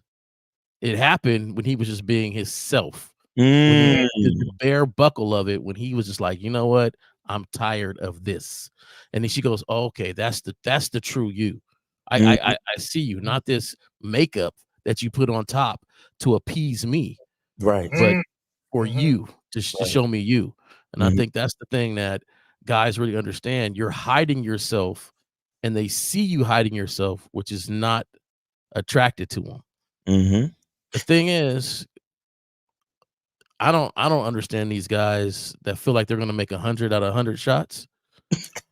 Like, we're imperfect human, and you know what? She don't have to like you, but like the lady was saying, she still recognized the masculine energy that's in you. Exactly. So people would consider getting at somebody and then walking away, that's a failure. You know what I'm saying? But it really is not. It's not a failure because that person just didn't like you or wasn't feeling you. But because if you represented yourself in that masculine way, it's never a failure. You just move on. It's never a failure like that. It's never a failure. What it is a process, bro. You understand? Like, hold on a second. Hold on 1 second. And a shout out to Big J TV for the $5 super chat. He says, appreciate the game from y'all. Great show. K-Zag, Miles, and Jay Roman. Yeah, it's never actually a failure. What it is, it's a part of the natural process, bro. It's kind of like a peacock showing its feathers, or a butterfly going from a cocoon, a caterpillar going in the cocoon and coming out as a butterfly. Like, it's nature. Nature has to happen. A man has to go shoot his shot. Whether you actually make the shot, whether the woman is feeling you or not, that's not the fucking point. The point is the man flexing his muscles, going over to the woman and saying, yo, you look like a piece of meat I want to eat. You understand? Now, because of this society, I got to ask you for your fucking consent. So what's good? Well, I'm not interested. I'm already taken. All right, cool. But the point of the matter is that's a process that needs to happen, period. And so many niggas focus on rejection and allow that to diminish their soul as a man. And I'm like, bro, you don't understand. That's what you're supposed to do. Just like how the sun comes up every morning. Let me tell you something. And I'll get to the caller right after this. The sun comes up every morning. Does everybody go outside and take off their clothes and bask in the sunlight? Or do some of us get under shade? Some of us get under shade. Some of us get under shade on purpose, right? But the sun still comes out every day. That's another metaphor for, as a man, you gotta fucking rise and shine. You gotta let the sun rays hit wherever they can hit. Now, some bitches are gonna go for the shade. I get it, because they're not ready for the sun. But that's okay. You still gotta rise and shine as a fucking man. But here we go with the call. Hey, Miles. Yo. Hey. You landed that one. I like that, boy. That was dope. Yeah, brother. Let me just say this real quick, Carl. Give me 1 second, real quick. Okay. Miles said something very important when you was talking about when you first approach a woman. Sex begins the moment you say how my name is and your name is, or how my name is Carrie, your name is. As soon as you start talking to a woman on the introduction tip, sex begins now. I got it. Exactly. I'm telling you. 914. You are on with K-Zag, J Roman, and Miles on the Manhood is a Skill Set Show. Name, age, city. How can we help you? What's up, fellas? This is Jay, man. CT, man, for you. What's up, fellas? What's going on with you, man? Yeah, chilling, man. K-Zag know I am. I'll be calling in. I know he's about to get on me, too. Yo, Zag, remember before when you was in with Steve, right? You talk about with guys, like, in my, I always hear talk to you. You always talk about, like, to be straightforward, right? Mm-hmm. Now, like, come on, K, don't shake your head, right? But don't you think, I was talking to a young lady at the bar, we were talking, and she was having a conversation, a little older lady, and I asked her, I said, how do you feel about a guy being straightforward and just want to fuck, like, without? She said, it's cool, but as a woman, I would like to get to know the guy. But I'm like, what if the guy don't want to get to know you? Mm-hmm. And she was, and then whatever, long story short, she had asked me, why did you ask that question? And I said, because I was dealing with a lady, stuff like that. And she asked me, what are you looking for? I was like, you know what? I am looking forward to get to know you, but I still want sex right away. And I felt like, and the woman I was talking for, she felt kind of turned off about it. Mm-hmm. I know Lakar always said that too, be straightforward. And K-Zag said, be straightforward. But I remember K-Zag said that too. We was talking to a guy with see the Dean show. He said that, I think the guy had said that, yeah, I'm looking for a relationship, but K-Zag said, that's not what you wanted. You wanted sex. But even though my thing with K-Zag is like, how should I frame it? Even though I do want a relationship with like if I meet a woman, I still want to see where it goes. But I still want sex on the front end. I'm not gonna let the woman tell me, oh, let's see how it goes. Because most women I'm meeting, it's always about, oh, I gotta take my time. And back in my mind, I'm like, I know she's fucking guys by the way. I know she gotta do that. Treating her like shit, fucking the shit out of her. But why is that she's hitting me with, I gotta get to know you? Okay, okay, if that's the wrong mindset to have, you being concerned about what she's doing with other niggas. You ain't them other niggas and they ain't you. So this is what I would say to that. If you're the type of guy where you're cool having sex on the back end, meaning you're not really into casual sex type shit. You actually want to develop some type of profound emotional bond or connection with the young lady. You don't mind getting to know her over weeks or months. If that's your thing, I would never say anything to a guy if that's his thing. The reality of it is most guys aren't trying to wait weeks and months, right? Most guys want sex on the front end. And if they like the woman, they'll get rid of shit on the back end, right? So the mistake that guys make is when a woman asks them, so what are your intentions with me, or what do you want? They know damn well they want sex. The first thing, now you don't got to say, I'm just trying to fuck you tonight. Okay, if you're interested in a fuck buddies situation or a sexual relationship, okay, you can hit her with that proposition.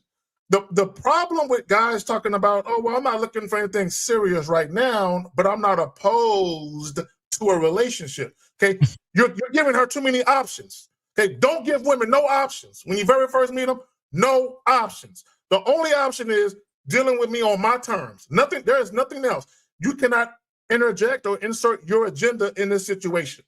Right. This is the only option you got, to fuck with me on this level.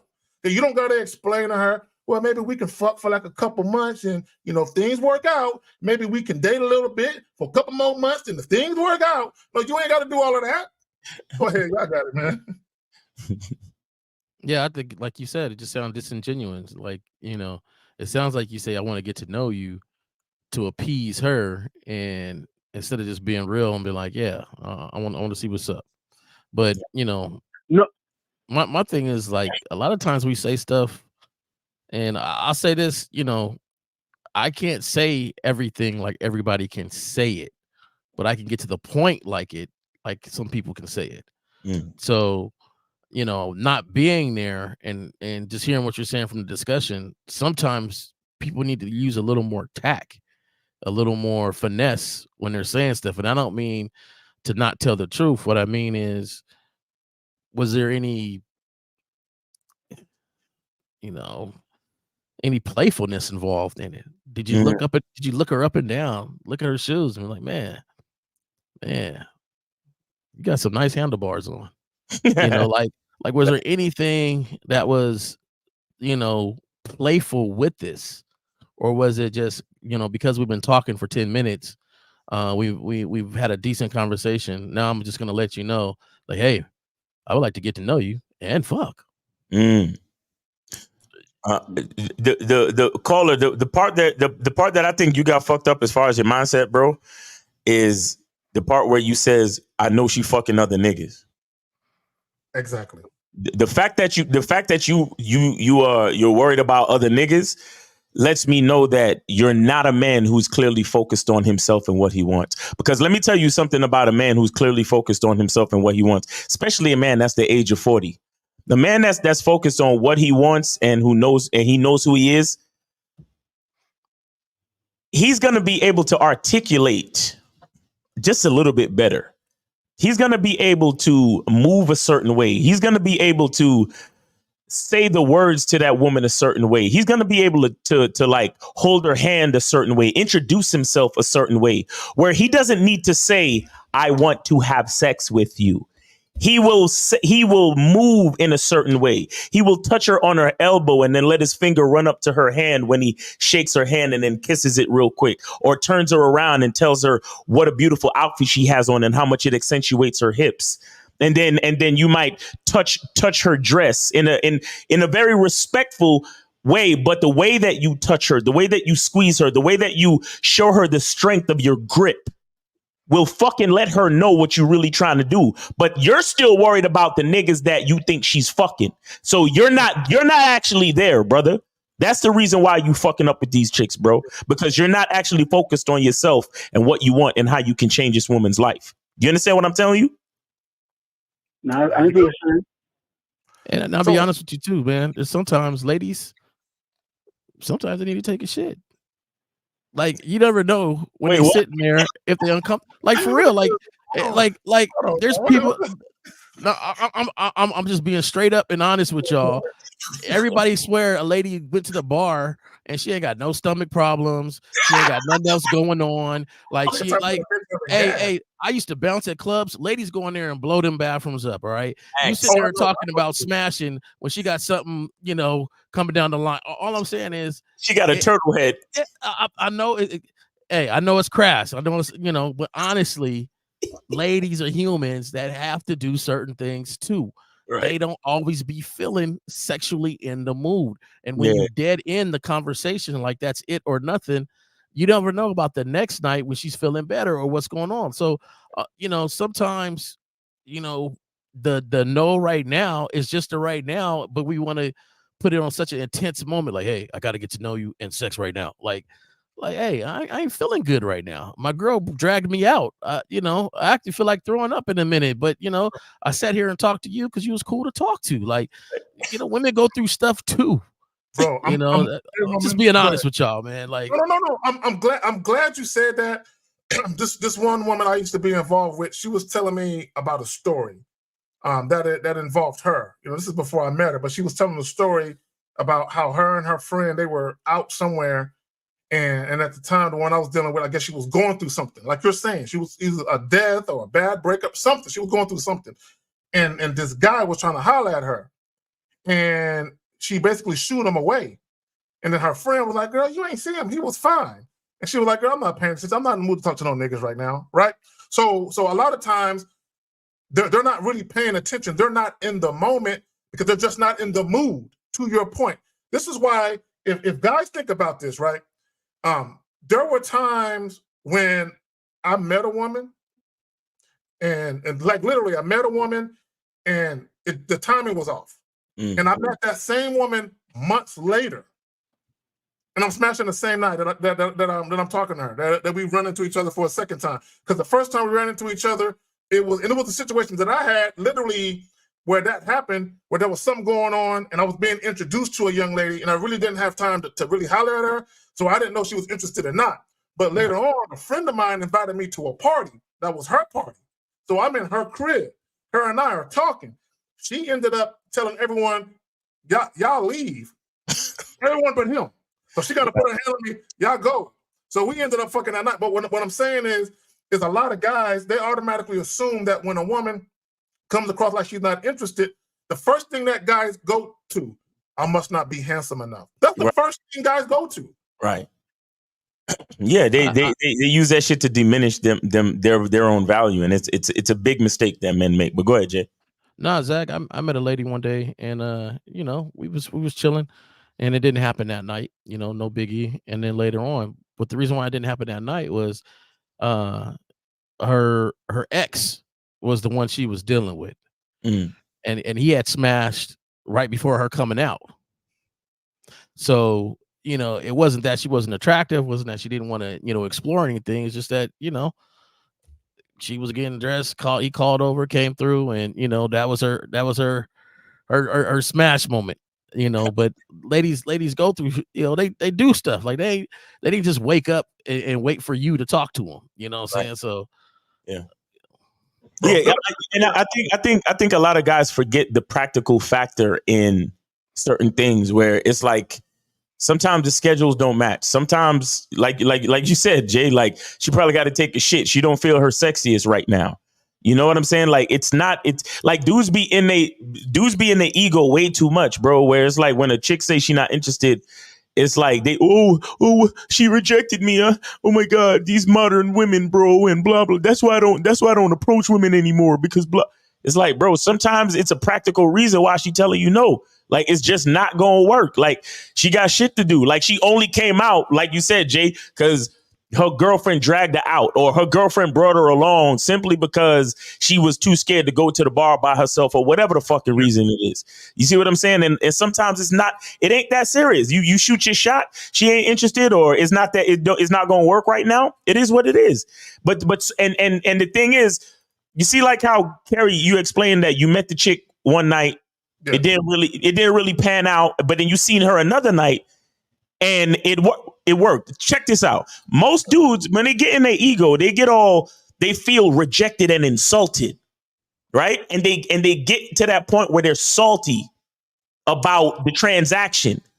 So the next time she see you, she already know you a bitch ass nigga. She already know you the type of nigga to get bent out of shape just because she told you no at that one particular time, or because it just didn't pan out that one particular time. So she's not trying to give you another chance. But the bottom line is for you to stay cool. The bottom line is for you to be like, hey, no worries. You know what I'm saying? Maybe things will align next time. The next time I see you. The bottom line is for you to be a cool nigga, stay calm and collected, and continue to do your thing. That's what it's really about. Is the caller still there? We still got a caller. My bad. Oh shit, caller. I forgot he was on the go. Go ahead, James. Oh, shit. Yo, caller. You got any more questions? No, y'all told me to hold on. I mean, y'all were talking. My bad, bro. Do you have any more questions? No, but my whole thing is that too. The main reason I called too, but I think K-Jack kind of answered. K-Jack should stop giving option, but I'm not really giving option.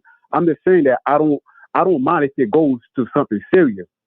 But right now, at the moment, that's what I was saying. But K-Jack don't do that.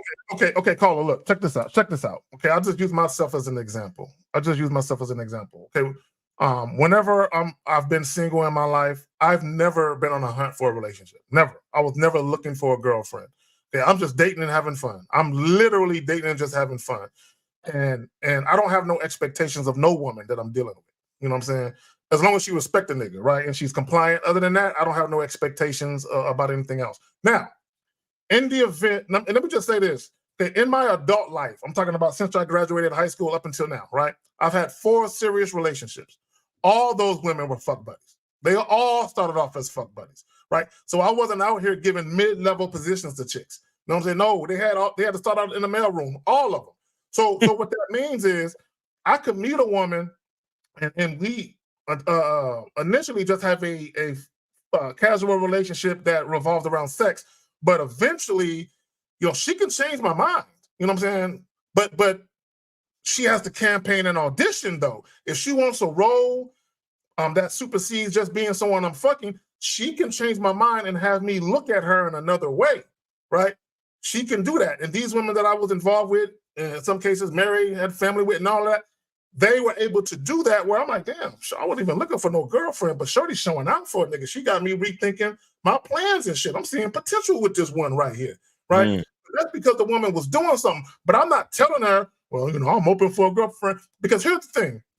When you say that to a woman, in some cases, she's going to think she can be the next girlfriend. So sometimes those women will not fuck you right away on purpose, right? Because they feel like if I fuck him right now, he might think I might not be the next girlfriend. So you're setting yourself up for a woman to stall you out. And let me just say this, Colin, I'm going to pass it back to you. Here's one of the realest things that ever happened to me, right? This chick I used to deal with, I called her up, right? I was like, I got some free time. I was going to come through and beat it up. She said, nigga, I already got some dick today. I'm good. You know what I'm saying? She told me, I already got some dick today. I'm good, right? I was like, all right.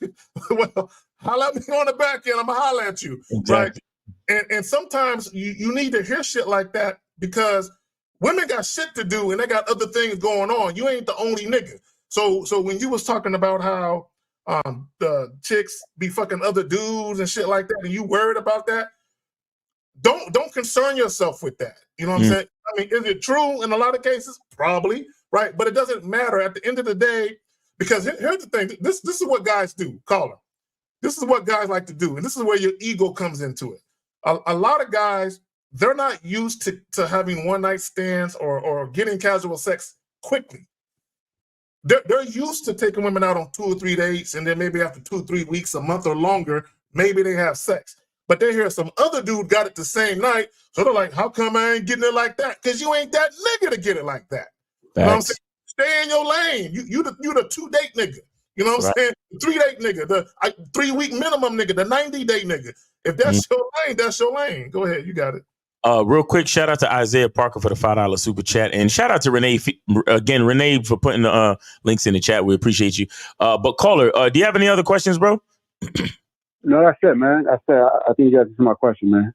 All right, man. Well, and one again, you just focus on yourself, man. Focus on what you really want. You don't need to worry about what a chick is doing with other dudes, and always do like this. Be like, look, if you change your mind, you could take my information. or if she already has your information, you know what I'm saying? To be like, look, if you change your mind, holla at me. Or if I see you around, you know, let me know if something changes. Like if a woman tell you, oh, well, I got a boyfriend, or I'm not interested. Hey, if you see me around, you know, and something changes, you holla at me. Let me know what it is. You know what I'm saying? Because you a badass, and I know I could work with that. You know what I mean? Like you got to be cool in how you make your approach, and you got to be cool enough to leave the opportunities open. You get what I'm saying? Don't get upset. Don't lose your composure just because a chick said she ain't interested in that particular moment. Yeah, definitely. Thank you, fellas. I appreciate the game too, man. All right, bro. Take it easy. Thanks for your call. All right. Guys, we got a call in. We got about 20 minutes left. 919-647-9392. 919-647-9392. Please call in. Please don't be calling in late because niggas got shit to do. So let's go. So let's get to this question then. So True Perspective said, so a chick was dancing in front of me last night, but I went to talk to a different one. When I came back and tried to talk to that one, she was dancing. She moved away from me. Why? Bro, we weren't there. But why y'all be asking these questions like we were right next to you and shit? Bro, we have no clue. Bro, she could have moved away because she had to go pee. She could have moved away because she was smelling like alcohol. I mean, who knows? You know what I'm saying? You worried about the wrong shit, though. I can tell you that much. And why you ain't talk to her while she was dancing in front of you? Exactly. Like, why'd you wait? You know, a lot of niggas be waiting. You know, that's on you. I had to show her I can get other women. Or it could have been where she wanted you to get up. Because look, I don't go to clubs anymore. Like, I'm too old for that shit. But there would be times I would be at the club and chick would be dancing and I would be in close proximity and she would be throwing it back a little extra hard because she know I'm back there watching. You know what I'm saying? So I would move right on in there. You know what I'm saying? I mean, right there, and just put the joint right there on the tip of her shit. It's right. Yeah, I'm here. And she would look back, then do a double take, and just keep on throwing it back. And then we'll start dancing. And at some point while we're dancing, I'm in her ear talking to her, right? Trying to make something pop off, right? So True Perspective, I mean, it's a possibility that she was just trying to get you to do that. And then she saw you go dance with another chick. And then you came back, she was like, oh, no, nigga, you had your chance. So it could have been that. We did I don't know if it was the Real Game, No Theory podcast, or if it was this joint, where we played a clip of a woman talking about you guys take too long. She said men take too long. When a woman is showing you interest and you take too long to be assertive and make something happen, a lot of women might look at that as a rejection to a degree. Oh, he's not interested. Right. So when you try to come back, nigga, that small window you had to make something happen, it closed. I guess some of y'all want to add to that before we move on to the next question. Nah, I'm like, Miles, why did you didn't talk to her? If you noticed she was dancing in front of you. Yeah, she was dancing in front of you. Talk to her then. I mean, sometimes cats try to go and do too much and get too much. Like sometimes you gotta, if you feeling that one that's giving you the vibe, why didn't you just talk and dance with her? Exactly. All right, we got 267. You're on live on the Manhood is a skill set show. Name, age, city. How can we help you? Yeah, what's going on? It's Dave G, 36, Philadelphia. Dave G in the building. What's going on with you, bro? What's up, man? How you doing? What's up with you?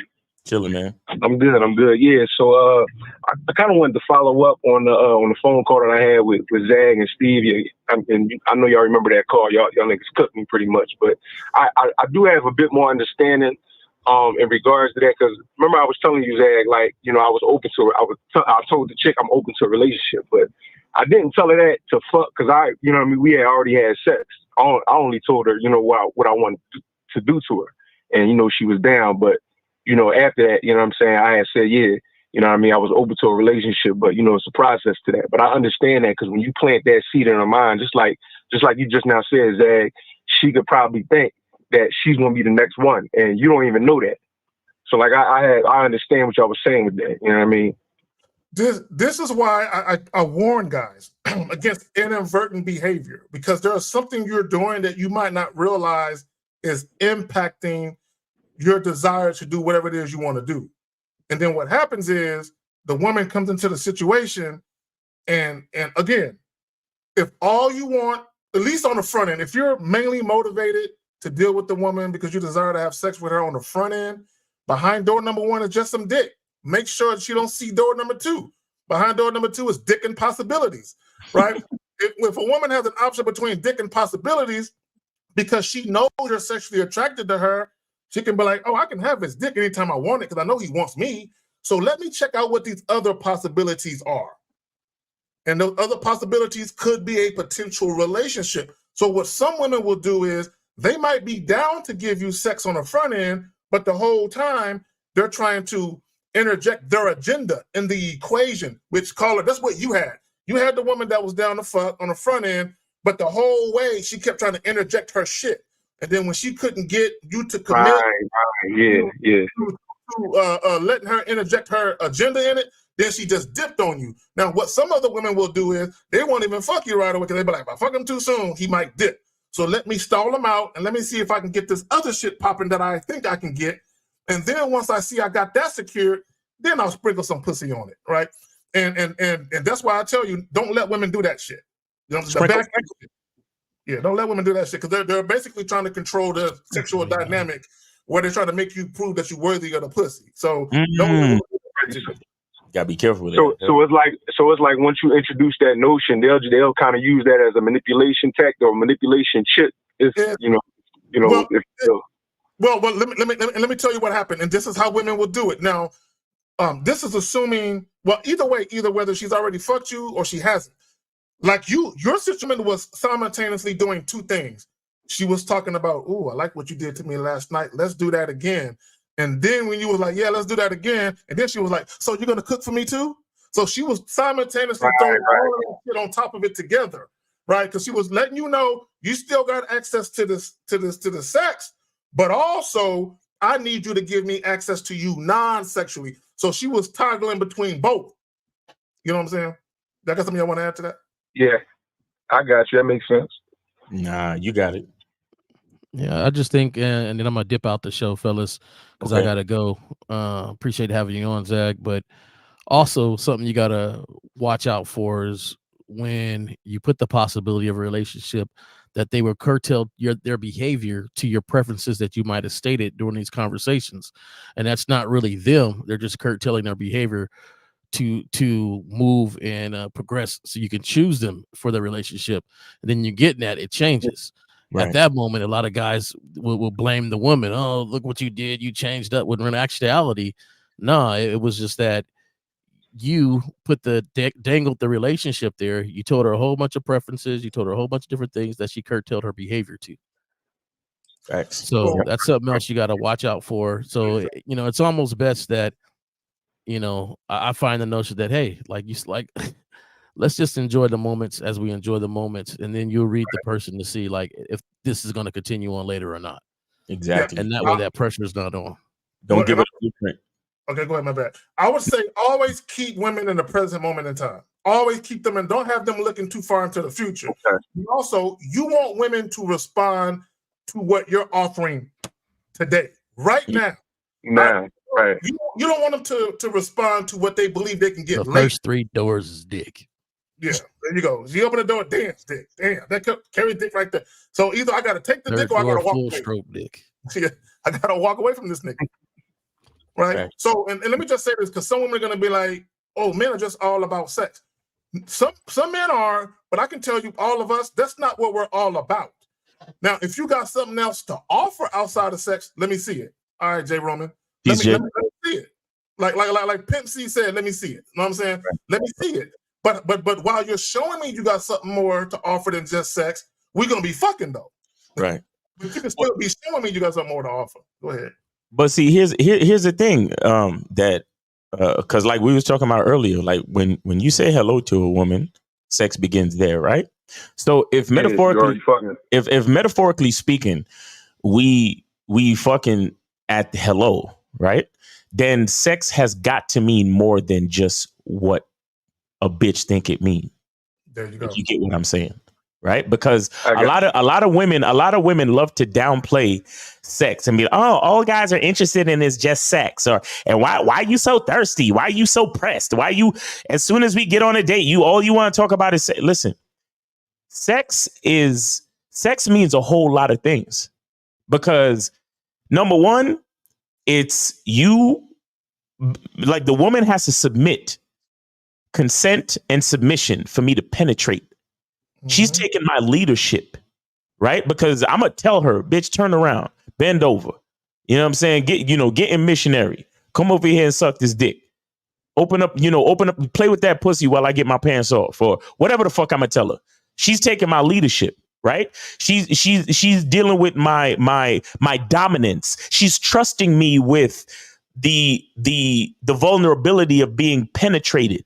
You understand? She's willing to share her body with me as I am with her. There's a primal level of attraction between us that once we get all our clothes off, we can't lie anymore. We can't lie to each other anymore because all the makeup is gone. Your hair done been fucked up. Both of us is sweating. I know your body odor now, bitch. I can smell you beyond the perfume. I can smell that pussy. I could smell that pussy. I could see how well you actually take care of yourself based on what that pussy smelled like now. It's like all of the lies are over. So a lot of chicks love that. Well, you just want to talk about sex. Sex is more than just sex. There's so many things happening when two people get naked and decide to exchange fluids with each other. There's so many other things happening. And when a woman tells you, or she tries to shame you and tell you, oh, well, if sex is all that's on your mind, then you could just forget it, and blah, blah, then I don't want to deal with you. I don't want to deal with you because if I can't lead you in the bedroom, then there's no reason for us to be talking. You see what I'm saying? And those are the things. See, and this is why, when I was telling the caller earlier, I'm like, if you're a man that understands what's really happening when you're dealing with a woman, you can tell a woman that you want to fuck without ever saying those words. That's facts. Because sex in itself is bigger than just dick and pussy. You understand? Sex is vulnerability, honesty, submission.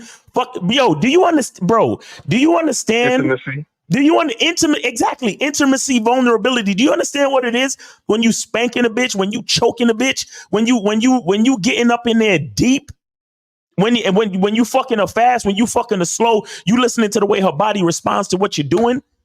Sex is more than what a lot of people think it is, man. You understand? So when a woman try to play those games with you, understand all that she's saying is that she's not actually interested. That's all that she's saying. She don't trust leadership. She don't want to exchange no bodily fluids with you. She don't want to submit to you.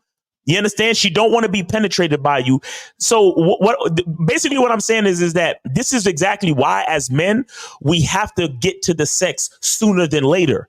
For all you niggas who trying to build rapport and make a bitch comfortable with you and all that other shit, all you're really doing is wasting time and allowing a woman to dictate the terms of how y'all relate. And that's not what we do here. That's not for the membership. Yeah. So real quick, caller, to Miles's point, right? And here's the thing, right? There's a couple of different things that impedes guys' desire to have interactions with women that benefit them. Okay, one of the mistakes that guys make is they're dealing with women that are not sexually attracted to them and they don't know it. Right. They don't know it.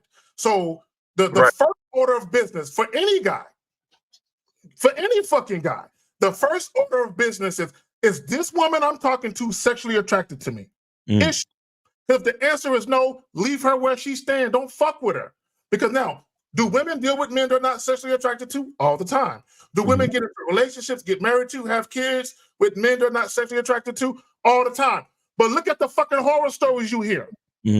Sexless marriages. Women ratting out the sex, bartering sex with them, because they were never sexually attracted to these guys.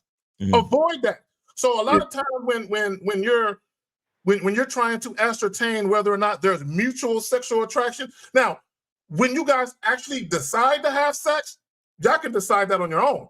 But you at least need to know, is this chick attracted to me in the most basic, fundamental, essential way, which is primal attraction. Exactly. She attracted to me in this way. When I show her, when I exude big dick energy, when we're having a conversation and she can tell I'm a sexually confident man because I'm speaking directly to her sexuality. I'm speaking to it, right? Especially if she's sexually attracted to me, I'm speaking to her beyond just my words going in her fucking ear. I'm speaking to her sexuality, all right? Which is why she's sexually attracted to me. So I need to know by her response, is it mutual? And not only that, this is what people need to understand. it makes no sense to get to know each other in a profound emotional way if there's no sexual chemistry. If you actually don't like each other sexually, you know how dumb that is to wait weeks, if not months, to have sex with a chick. Yeah, maybe you like it, but she don't like your dick. So now this chick is acting funny with you. Okay, this is why, and I'm gonna say this, I'm gonna pass it back to you, caller. If any of you guys have ever been in this predicament, now I haven't, fortunately, but I know plenty of guys that have told me about this. If you've ever been in a position where a woman who's already had sex with you, when you try to have sex with her again and she says something like this, you know, I think we should slow down. I think we kind of move too fast.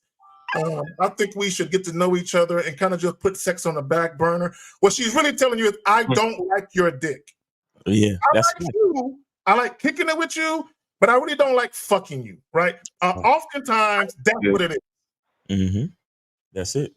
Right. That's it. Yes, sir. All Yeah, right, I caller. got you. Hey, thanks for the game. Hey, look, that's crazy because, like, shout out to ARC. You know, he has the book, The Possibility of Sex. Mm-hmm. So I guess the opposite of that would be the possibility of a relationship. Mm-hmm. And when you introduce that, you blur the lines.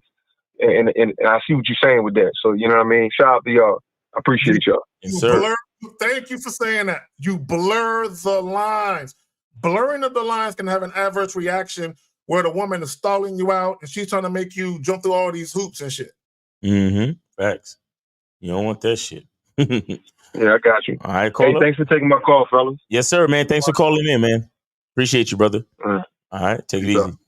Dave G in the building. All right. Here we go. All right. 50 Fitzwell, what's going on with you, bro? What's going on with your unk? Oh, man. Yeah. What's up? There you go, nephews. K Dragon and Miles Cunningham, J Roman. I know you out there. What's up, good for you? What's good with you, fam? What's going on, man? How you doing, brother? I'm good. I feel better, man. Much better than before. So Okay, good. that's what's up, man. Glad you're feeling better, bro. Yeah. In relation to that, in terms of that video, Mm-hmm.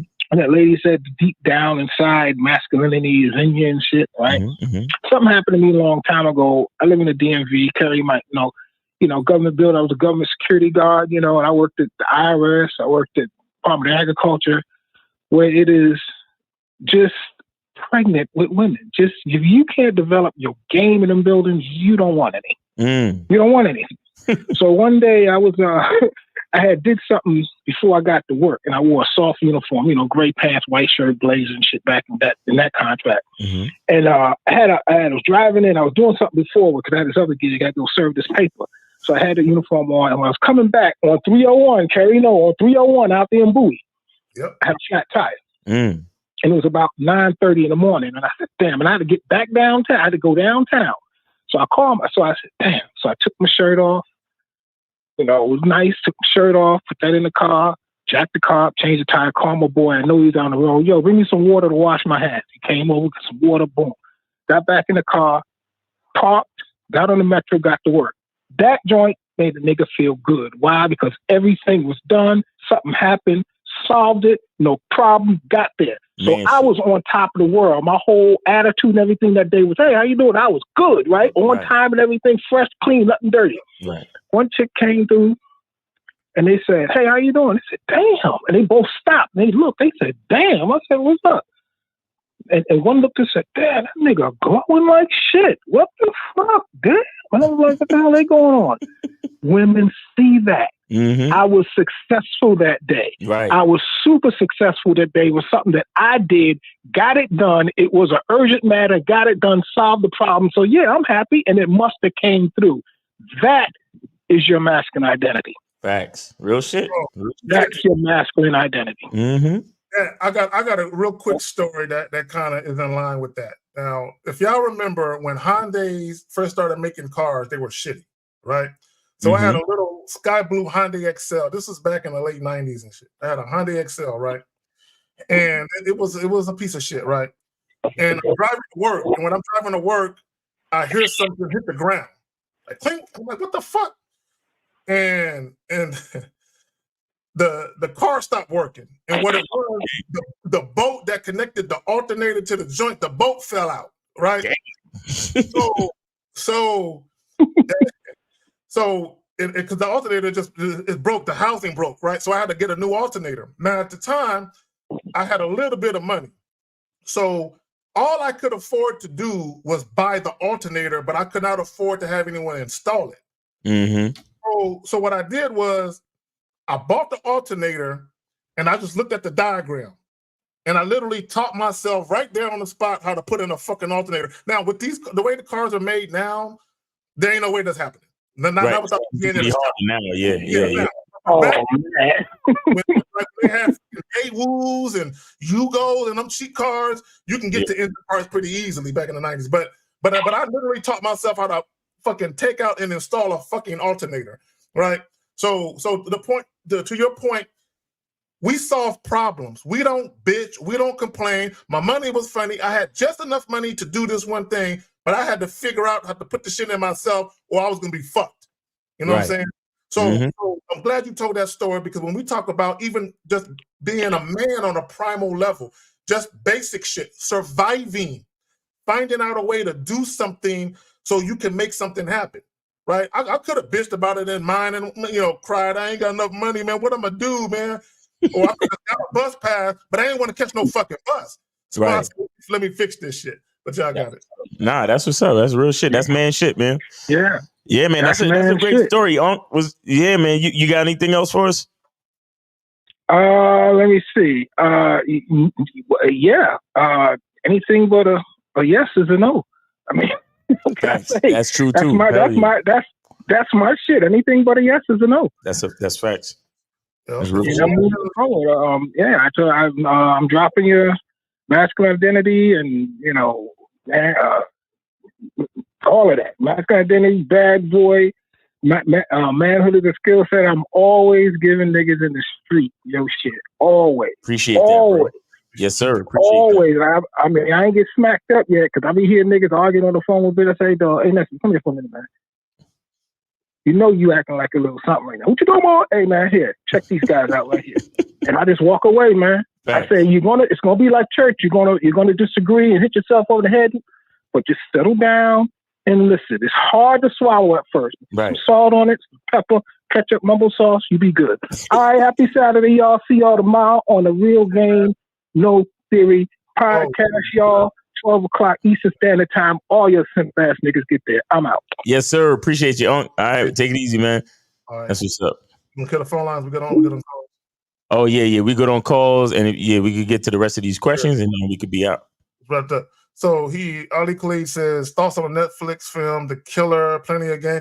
Man, I've been meaning to watch that. I haven't watched it yet. Have you watched it's that? a good flick. I saw that shit. I went to the movies and saw that shit. It was good. It was dope. Okay. Yeah. All right. I like it ain't the most action packed movie, but like if you watch it and like vibe with it, it's a good movie, man. It's pretty good. All right, cool. I'm gonna check it out soon we get done with this shit then. All right. So Box and Plug Dave says, do you think most men struggle attracting a woman on this level? B, they themselves have not unlocked or established their own primal instincts, abilities, and mannerisms. This is what I will say. If you were biologically born a man, it's in you. It's already in you. But what happens is societal conditioning, your upbringing, and you being impressionable. Okay, when I say impressionable, meaning you are impressed with rap videos, or you are impressionable with rap videos, or you are impressionable by what you see on the internet. A lot of that has basically diminished the masculinity in men. Okay, just look to further illustrate my point. Look at how men talk about love. They talk about love like a teenage girl. I mean, literally, if y'all really pay attention to, man, I'm looking for someone to fall in love with, someone who won't break my heart. I'm looking for my forever love. I'm looking for my soulmate. These guys sound like females. Facts. We never talk like that as men when we were younger. These dudes, they sound like women when they talk about love. Now, there's nothing wrong with love, because everybody think I got a problem with love. No, I don't. Now, when men start talking about falling in love, now I'm looking at you like you ain't got no fucking sense, because that's what women say. Men, we don't fall in love. Right. We fall into some goddamn respect. Now, once you meet a woman who's worthy of you expressing love to, express that shit. Now, I prefer the word adore, which means respect and love. I have adored the fuck out of women in my life, right? And I will again. You know what I'm saying? I have no problem with adoring a woman. But all this falling in love, butterflies in my stomach and all this shit, no. You know what I'm saying? Stop that shit. You know what I'm saying? We're men. Again, you can love your woman. What did you say? Love your woman like God loves his children. Facts.